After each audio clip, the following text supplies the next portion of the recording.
は水の中で腐らない、塩水でも腐らない。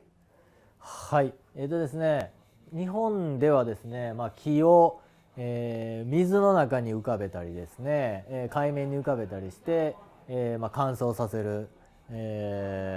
方法をとっています。で、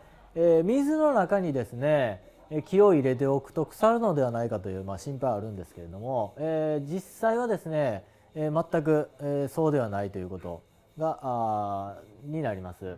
例えばですね、こういう現象があります。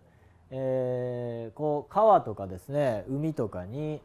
杭を、ね、木の杭を刺して、その上にこうね、建物を建てるというようなこと、ウッドデッキ、リバーデッキかなとか、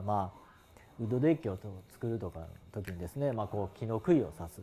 ね、そういうことをします。で、一番腐る場所っていうのは一体どこかというとですね、この海面あたりなんですね。水面、このあたりが最も腐ります。で、これなんでここが腐るかというとですね、乾いたり濡れたりっていうのを非常に繰り返す場所になります。で、そこは非常にね、もちろんこの水の物理的な、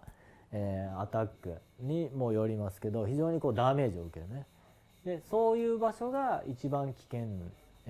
腐りやすい場所になります。で、逆に完全に水の中に入っていると、